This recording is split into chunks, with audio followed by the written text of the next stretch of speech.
Alors, si vous avez vu la fiche, j'ai mis 4 noms d'endroits et le premier, c'est Tsiklag. À quoi ça vous fait penser, Tsiklag? Alors, pas tous en même temps. Tsiklag, est-ce que vous avez déjà remarqué qu'il y a cette ville dans la parole de Dieu? C'est pas une ville où David a été? Voilà, on commence à avancer. Est-ce que vous avez d'autres éléments par rapport à cette ville? Et Tsiklag n'est pas en Israël. Ah, Chez les Philistins. alors pourquoi? Je vous explique un peu, ça va vous revenir à la mémoire. Vous savez que Saül n'a eu de cesse de poursuivre David. Il en était jaloux parce qu'il avait reçu l'onction royale et Saül avait été rejeté. Donc David était son ennemi. Et à un moment donné, pourtant, David a vu la providence de Dieu des dizaines de fois. David va dire, à un moment donné, Saül va m'avoir, il va avoir ma peau. Donc, bien sûr, je paraphrase ce que la parole de Dieu dit, mais c'est ça que ça voulait dire. Un jour, Saül va réussir à m'éliminer. Et donc, il a fui chez les Philistins. Et nous lisons 1 Samuel chapitre 27, le verset 6. Et ce même jour, Akish lui donna Tsiklag. C'est pourquoi Tsiklag a appartenu au roi de Juda jusqu'à ce jour. Quand on se pose la question où es-tu, c'est essayer de temps en temps, et c'est une bonne chose, de faire le bilan de là où on se trouve et du pourquoi on se trouve à cet endroit. Alors, qu'est-ce qui s'est passé justement de particulier à Tsiklag? D'abord, Mhm. ce qui a poussé David à aller là-bas, c'était la peur. Et je le dis souvent, la peur est très mauvaise conseillère. Parce qu'une grosse majorité des mauvais choix qu'on fait sont alimentés par la peur. Qu'elle soit réelle ou qu'elle soit imaginaire. Alors, pour David, c'était un réel, il y avait un danger, mais quelquefois, nos peurs imaginaires nous font faire n'importe quoi. Et David est parti chez l'ennemi. Les Philistins, c'était l'ennemi. Mais il a été bien accueilli par ce roi. C'était plutôt un prince, disons qu'il y avait plusieurs princes chez les Philistins. Mais ce qui est pire, c'est qu'à un moment donné, David s'est rangé du côté des Philistins pour faire la guerre à Israël. Et quand les autres princes philistins ont vu ça, ils ont dit non, non, ça va pas, parce que s'il va en guerre avec nous contre Israël, à un moment donné, il va se retourner et puis il va alimenter le camp adverse. Merci Seigneur que ces Philistins n'ont pas voulu que David combatte avec eux, parce que je crois qu'il aurait perdu sa royauté. Une chose est sûre, c'est que on lui a demandé gentiment de rentrer chez lui, et là, quand il arrive chez lui, la ville est en feu. Son Tsiklag est en feu. Ce qui me fait dire que David était au mauvais endroit. Qu'est-ce qui s'est passé? Pendant que David allait faire, comment je dirais, la guerre avec les Philistins contre son propre pays, eh bien, des Amalécites étaient venus et avaient enlevé femmes, enfants et biens et avaient mis le feu à la ville. C'était comment je dirais, un résultat de son compromis. Si nous faisons des compromis, et ici voyons dans le Philistin l'esprit du monde, si nous faisons des compromis avec le monde, même s'il nous donne des choses, même si il nous accueille les bras ouverts en disant voilà, je vous offre ça, un jour, la facture va arriver. Un jour, nous aurons des ennuis où nous devrons abandonner complètement notre identité d'enfant de Dieu. Et David était un leader exceptionnel. Ces hommes lui étaient attachés et ce mauvais choix a même soulevé ses propres hommes contre lui. Et il s'en est fallu de peu qu'ils le tuent, eux aussi. Merci Seigneur parce que l'histoire ne s'arrête pas là. Heureusement pour nous parce qu'il y aurait une grosse partie de l'Ancien Testament qui n'existerait pas. Et finalement, David a repris confiance en son Dieu. Dieu lui a dit, vas-y, poursuis-les, vous allez récupérer les hommes, les femmes, pardon, les enfants et le butin. C'est ce qui s'est fait. Et donc, si aujourd'hui vous êtes dans cette situation, que vous êtes au mauvais endroit, parce que vous avez fait des compromis, et que vous vous rendez compte que maintenant il y a des pertes, remettez votre confiance en Dieu. Remettez votre confiance en Dieu. Suivez-le là où il veut vous conduire. Quelquefois, dans notre vie chrétienne, on laisse le Seigneur quelque part, et puis on commence à marcher tout seul. Et on continue à lui parler, mais on parle dans le vide. Il ne fait plus la route avec nous. Nous ne marchons plus selon l'esprit. Et ça ne changera pas tant qu'on ne prend pas conscience de ça. Et que quand on prend conscience de ça, on retourne à l'endroit où on l'a laissé. Sinon, il n'y aura pas de retour possible. Mais si nous faisons cette démarche, je veux vous donner de l'espoir en disant Dieu peut restituer. Dieu peut rendre. Dieu peut même vous aider à régler les conséquences de ces mauvais choix. Alors ça va prendre du temps, parce que quand on fait des erreurs, il y a des conséquences, toujours. Et ces conséquences sont quelquefois lourdes. Et il y a des conséquences qui peut-être ne sont pas réparables. Mais Dieu va vous aider à reconstruire votre vie. Dieu va vous aider à trouver des solutions pour vous rétablir. Et bien sûr, ce sera peut-être un chemin long, mais la sortie, ce sera que vous serez complètement restauré. Amen. Amen. Amen. Amen. Alors, si vous êtes à Amen. Tsiklag, revenez dans le pays de la promesse. Revenez en Israël. Revenez à Dieu, même peut-être si vous entendez cet audio, vous avez abandonné Dieu, vous avez abandonné l'Église de Jésus-Christ. Revenez. Revenez. Et il va vous aider à vous reconstruire. Ça, c'était le premier endroit. Je vous écoute. Kérit. Qu'est-ce que c'est que Kérit? Kérit, c'est un torrent. Oui. Le torrent de Kérit. C'est ce que j'allais dire, c'est un torrent. Qu'est-ce qui s'est passé au torrent de Kérit? C'est en rapport avec le prophète Élie Oui. et les prophètes de Baal. Non, Pas à ce moment-là. non, c'est Kizon. Non, Kérit, c'est avant. Non, C'est là où les corbeaux l'ont nourri. Très bien. Très, très bien. Premier livre des rois, chapitre 17, verset 5. Il partit et fit selon la parole de l'Éternel, et il alla s'établir près du torrent de Kérit, qui est en face du Jourdain. Qu'est-ce qui s'est passé avec Élie? Eh bien, Élie surgit de nulle part. On ne sait pas ce qui s'est passé avant avec Élie.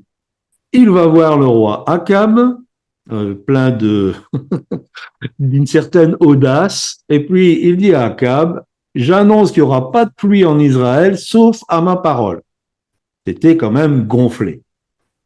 Et puis, la sécheresse commence, et puis là, Dieu lui dit, va au torrent de Kérit, et là, j'ai ordonné au corbeau de te nourrir. Donc, c'était l'endroit de la cache pour Élie.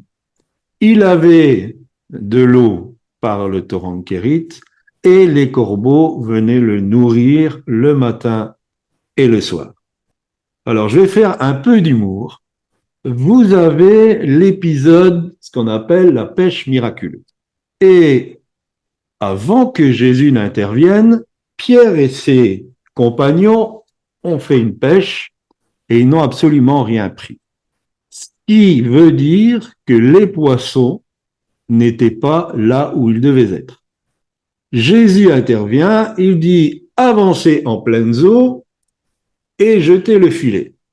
Ils obéissent, ils jettent le filet et puis ils prennent une grande quantité de poissons. Ce qui veut dire que les poissons n'étaient pas à l'endroit où ils auraient dû être non plus. Qu'est-ce qui s'est passé? Ce qui s'est passé, c'est que Dieu a parlé aux poissons. comme il a parlé au corbeau. L'Éternel dit, j'ai ordonné au corbeau de vous nourrir. Vous serez d'accord avec moi, un poisson, c'est pas très futé. On est d'accord? Ce qui veut dire que j'arrive à la conclusion que quand on n'obéit pas à Dieu, on est moins futé qu'un poisson. Vous êtes d'accord? Il a ordonné au corbeau, il a ordonné au petit poisson, il a ordonné à ce grand poisson d'avaler Jonas et d'aller le rejeter sur une berge. Les animaux obéissent à Dieu. Nous sommes invités, nous aussi, à obéir de la même manière à Dieu. Qu'est-ce que je veux retenir du torrent de Kérit? C'est que à un moment donné, le torrent s'est asséché. Et Dieu dira à Élie, tu vas à Sarepta, c'était la prochaine étape, et là, il y aura une veuve qui va prendre soin de toi. Nous pouvons être à un endroit qui était le bon endroit, mais le temps est dépassé. Nous pouvons être dans une situation qui était bonne, voulue de Dieu jusqu'à un certain point. Mais aujourd'hui, Dieu veut qu'on aille ailleurs. Et souvent, quelquefois les enfants de Dieu ne le comprennent pas, souvent on est dans un emploi, on est dans un endroit, dans une ville, on est même quelquefois dans une communauté, et puis les problèmes commencent. Et on prie et les problèmes ne s'arrangent pas. Il faut réfléchir devant Dieu, est-ce que c'est encore le bon endroit? Même si ça l'a été, est-ce que c'est encore l'endroit où je dois rester? Est-ce que cet emploi ne m'empêche pas d'entrer dans l'emploi que Dieu a prévu pour moi? Est-ce que l'endroit où j'habite ne m'empêche pas de rentrer dans ma destinée, là où Dieu me veut? Est-ce que dans la communauté où je suis, le torrent me nourrit encore? Il y a quelquefois des personnes qui quittent les communautés et ça ne se passe pas bien. Parce qu'il y a peut-être un refus de suivre ce que le leadership dit, ou il y a de la jalousie, il y a des choses, c'est pas des bonnes motivations. Mais quelquefois, une communauté est arrivée au niveau pour vous former. Elle peut pas aller plus loin. Parce que c'est l'identité de cette communauté. Et Dieu souhaite vous amener plus loin pour grandir. Quand Élie était à Kérit, il a vécu des choses avec Dieu. Quand il a été à Sarepta, il a vécu d'autres choses avec Dieu. À Kérit, il a été nourri par des corbeaux. À Sarepta, il a vécu une résurrection et une multiplication. C'est un autre niveau d'onction. Quelquefois, nous restons attachés à une onction, alors que Dieu veut nous amener plus loin pour revêtir une onction plus forte. Mais nous sommes des êtres humains et l'affectif rentre en ligne de compte, ou la peur de se tromper, ou je ne sais pas, mais souvent, Élie a obéi. Mais souvent, ce que nous faisons, nous restons au torrent de Kérit. Le torrent est asséché, les corbeaux commencent à plus venir parce que leur ordre c'était jusqu'à telle date, mais nous restons là et nous commençons nous-mêmes à nous assécher. Nous commençons à perdre toute cette vitalité de l'esprit qu'on avait. Donc ça demande de réfléchir. Là où je suis, est-ce que c'est encore maintenant le bon moment pour moi? Amen. Troisième endroit, Gilgal. Alors, G-U-I-L-G-A-L, Gilgal. C'est pas un rapport avec Samson. Non, non, non. La ville à laquelle Saül fut couronné roi. C'est presque ça, mais ça a trait avec Saül. C'est pas la ville où David a été oint par. Non, non, non. Mais ça a trait avec Saül. Je vous lis 1 Samuel, chapitre 13, le verset 12. Je me suis dit, les Philistins vont descendre contre moi à Gilgal, et je n'ai pas imploré l'Éternel. C'est alors que je me suis fait violence et que j'ai offert l'Holocauste. Pourquoi j'ai choisi cet endroit? Parce que Saül était au bon endroit. Saül était à l'endroit où Samuel lui avait donné rendez-vous. Il allait avoir un combat contre les Philistins et Samuel lui avait dit, tu m'attends là et je vais venir faire l'Holocauste et après vous pourrez combattre. Seulement Samuel n'était pas en retard, mais il tardait. Il était presque à l'extrémité du moment du rendez-vous. Et Saül a vu que les gens commençaient à partir. Ses combattants commençaient à le quitter. Et donc, il a décidé, comme Samuel n'arrivait pas, de faire lui-même l'Holocauste. C'est ce qui l'a amené au rejet. Dieu l'a rejeté à cause de ça. Alors pourquoi j'ai choisi cet endroit? Parce qu'on peut être au bon endroit, mais avoir la mauvaise attitude. Qu'est-ce qui a poussé Saül? C'est exactement ce qui a conduit David à partir chez les Philistins. C'était la peur. Parce qu'il allait devoir mener un combat et il voyait que son armée était en train de s'amoindrir. J'aimerais dire que si nous voulons marcher dans l'onction de Dieu, si nous voulons vivre des choses puissantes, au plus nous serons appelés à des missions puissantes, au plus les gens vont nous quitter, au plus les gens vont partir.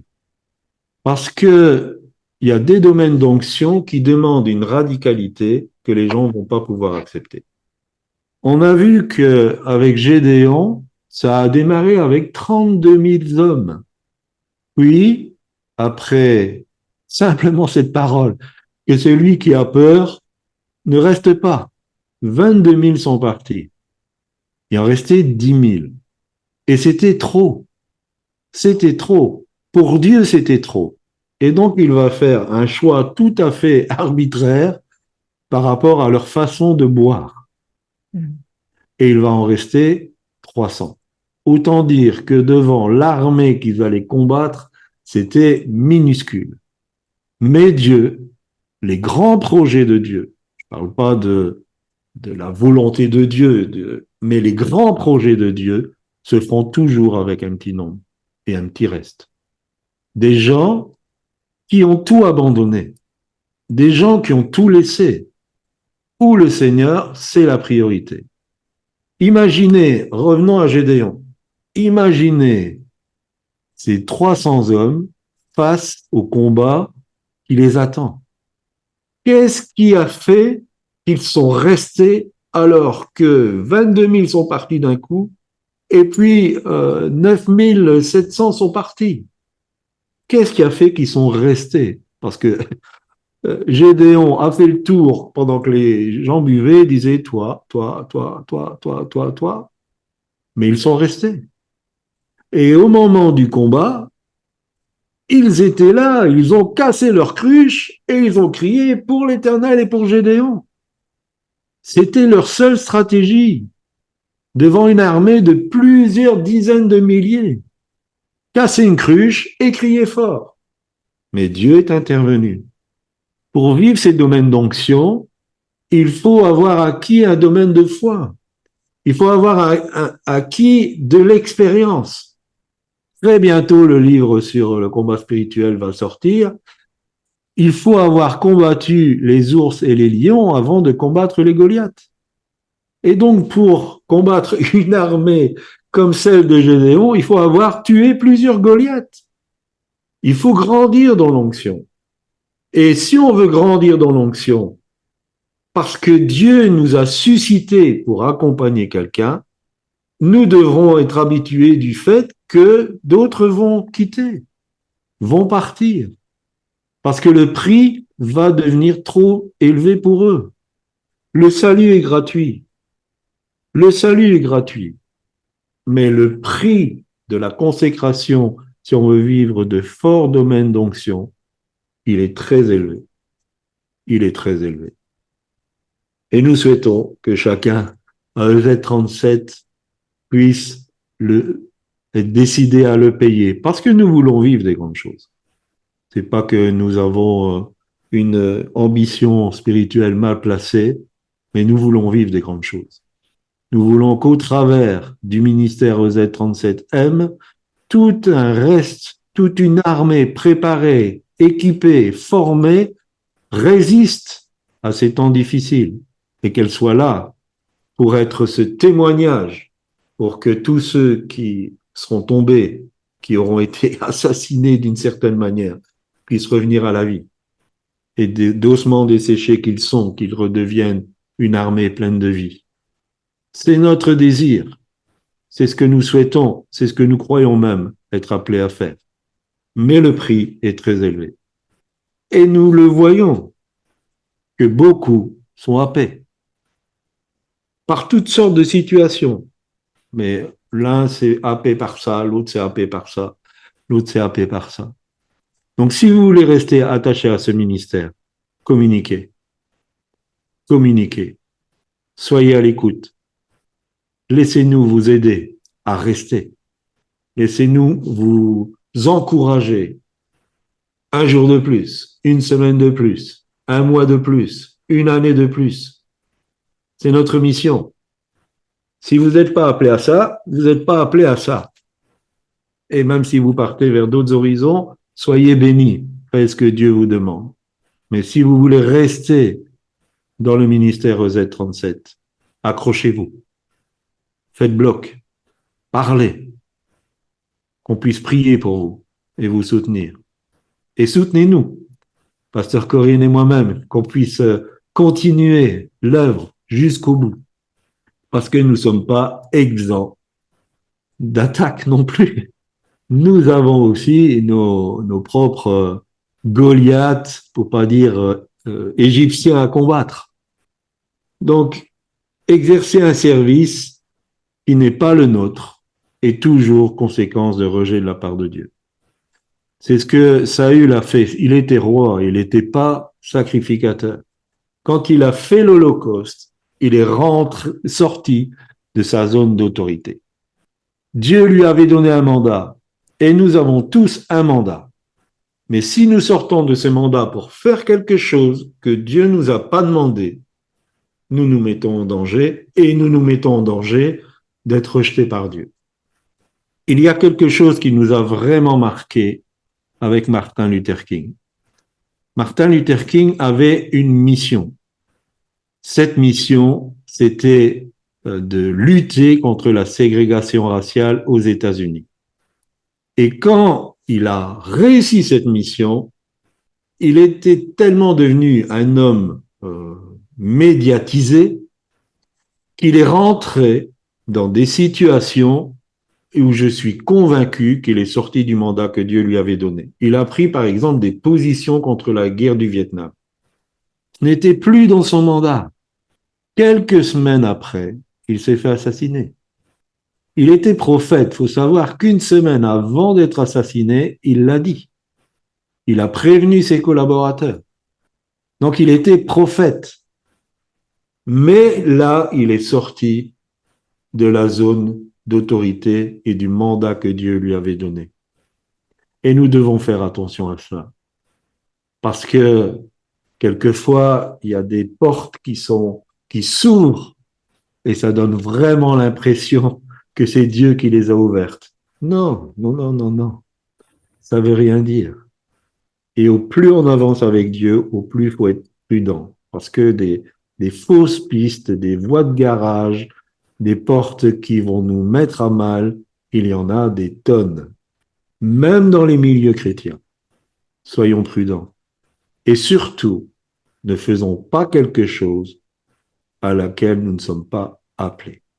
Dernière ville, Corinthe. Alors là, vous allez quand même pouvoir me dire certaines choses. La ville des chrétiens charnels où l'apôtre Paul s'est un peu arraché les cheveux.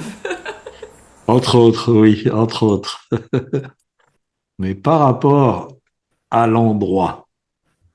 Oh, c'est tout ce que vous pouvez me dire sur Corinthe. Marie est en train de dire beaucoup d'idolâtrie. Ah, Ouais, c'est ça que j'allais dire aussi. On t'entend pas. Non, mais j'attends. Je laisse les ménages fonctionnaient. Bon, c'était une église qui avait beaucoup de problèmes. D'ailleurs, je le dis souvent, si vous faites un listing des églises du Nouveau Testament, Corinthe, c'est la dernière où vous voulez être. Voici, si je peux choisir, je prends les Thessaloniciens. Impeccable, les gars. Mais là, Corinthe, au secours. Au secours. Mais avant qu'il y ait une église, il s'est passé quelque chose quand même. Je vous lis Actes chapitre 18, versets 10 et 11. Car je suis avec toi et personne ne mettra la main sur toi pour te faire du mal. Parle, car j'ai un peuple nombreux dans cette ville. Il y demeura 1 an et 6 mois, enseignant parmi les Corinthiens la parole de Dieu. Pourquoi je prends ça? Corinthe, c'était le bon endroit pour Paul dans un moment bien précis.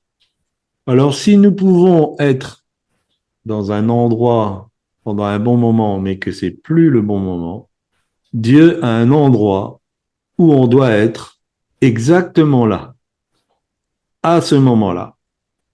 Paul est arrivé à Corinthe exactement au moment T.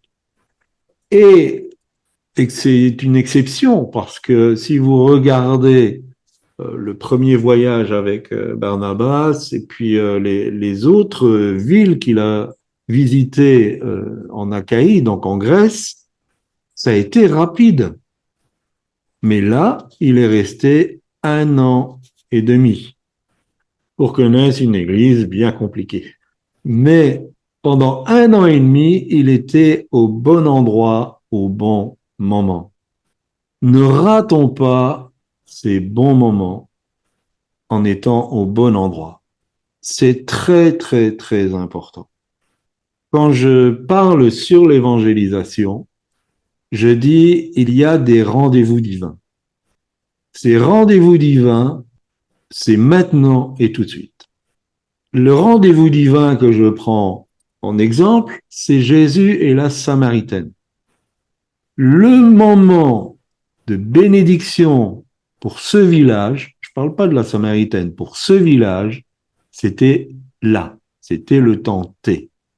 Personnellement, dans ma vie, même quand j'étais évangéliste, j'ai raté des rendez-vous divins parce que j'ai pas saisi l'actualité de Dieu, parce que j'ai pas compris que c'était un moment que Dieu choisissait pour créer quelque chose. Et quand on rate ces moments où Dieu veut créer quelque chose, ce quelque chose, ça peut être le salut de quelqu'un. Ce quelque chose, ça peut être une connexion indispensable pour notre avancement. Ce quelque chose, ça peut être grandir dans ce que Dieu a mis dans mon cœur. Si je saisis pas ça, ça peut enrayer toute ma destinée en Dieu. C'est pour cela qu'on dit, on marche par l'Esprit. On marche selon les directives du Saint-Esprit. Paul était à Corinthe parce que le Saint-Esprit l'avait amené en Grèce. Son cheminement a démarré bien avant, parce que Paul, quand il est reparti pour son deuxième voyage, il n'envisageait pas la Grèce, absolument pas. Il voulait aller en Bithynie. Et puis là, le Saint-Esprit a dit non, non. Puis, il voulait rentrer en Mysie, parce qu'en fait, ce qu'il visait, c'était Éphèse. Le Saint-Esprit a dit non. Et après, il a eu en songe un Macédonien. Et donc, il est parti en Grèce. Et de là, il est arrivé à Corinthe, qui était une des plus grandes villes de Grèce. Donc, il a marché par le Saint-Esprit. Et ce moment T, il est là et Dieu dit, maintenant tu peux rester. Maintenant, là, tu vas prendre le temps. Parce que je serai avec toi et on va pas te faire de mal. Je suis sûr que Paul, il a dit, ah, enfin. Parce que à Philippe, on l'avait mis en prison. Il a dû fuir plusieurs fois de certaines villes parce qu'il avait beaucoup d'opposition. Et là, le Seigneur dit, tu peux rester. Pendant tout ce temps, on ne te fera pas de mal. il y a de ces moments où il y a des ouvertures, il y a des opportunités, et il faut les saisir, mais on ne pourra les saisir que si nous marchons par le Saint-Esprit et que nous sommes disposés à l'écouter. Et si on rate ces opportunités, notre destinée peut vraiment être enrayée. Et nous pouvons perdre beaucoup de temps. Un jour, j'ai entendu le témoignage d'un pasteur en Belgique. Et il travaillait dans les hauts fourneaux. C'est un métier très, très dur. Et le Seigneur l'interpellait depuis des jours sur le fait qu'il devait prendre le temps d'écouter les personnes. Et il travaillait de nuit dans les hauts fourneaux et il sort de son travail, donc à 5 heures le matin, et puis il y a une personne âgée, un vieux monsieur, qui commence à lui parler. Alors il est poli, il répond un peu, et puis ce monsieur parle des hauts fourneaux et tout ça. Donc il répond, mais il avait envie que d'une seule chose, c'est que ce monsieur s'en aille. Et puis, le vieux monsieur se rendait compte un peu qu'il l'importunait et donc il le laisse. Il monte dans sa voiture et là le Seigneur lui dit, mais je t'ai dit que tu devais prendre le temps d'écouter les personnes. Donc il sort de sa voiture pour poursuivre ce vieux monsieur, pour continuer à discuter avec lui. Et quand il arrive, en fait, il y avait un bloc de maison, il tourne et il voit cet homme enlever sa veste et puis s'élever dans les airs, comme un ange. Donc il est très travaillé par ça. Il prépare ses vacances et sa voisine dit, mon mari voudrait te parler. Il avait déjà parlé du Seigneur pendant longtemps, mais jamais de résultat. Et donc, il était pressé de partir en vacances, il avait encore des courses à faire et tout ça.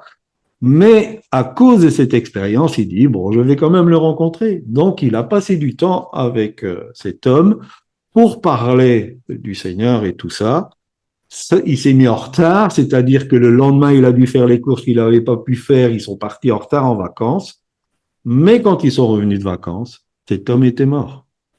Mais il avait accepté Christ. Donc, il y a de ces temps T qu'on ne peut pas rater. Et ça peut concerner le salut de quelqu'un, ça peut concerner notre propre destinée. L'important, c'est de pouvoir saisir ces opportunités et de ne pas les gâcher. Un rendez-vous divin, c'est maintenant et tout de suite. Il faut se rendre disponible. Jésus, avec la Samaritaine, était fatigué du voyage. Il s'est reposé au puits et rien ne présageait de la suite. Mais au travers du fait qu'il a discuté avec cette Samaritaine, tout le village l'a accepté en tant que Christ. Et il a donné des révélations à cette femme qu'il n'a pas donné à d'autres. Pourquoi je dis ça? Parce que si vous trouvez cet endroit, et il existe, cet endroit, c'est le bon endroit pour aujourd'hui. Il existe. Vous y aurez la protection. Vous y aurez la protection de Dieu. Votre service va être utile. Vous serez en train d'amasser des fruits qui vont traverser les temps pour rentrer dans l'éternité et qui passeront au travers du feu du tribunal de Christ. C'est des œuvres qui sont préparées d'avance par Dieu pour vous. Et c'est là que vous allez recevoir la révélation de Dieu. Même si nous avons l'Esprit de Dieu, il y a des révélations de Dieu que nous ne capterons, que nous ne recevrons que quand nous serons au bon endroit, au bon moment. Réfléchissez, est-ce que je suis au bon endroit? Seigneur, est-ce que tu me veux là aujourd'hui?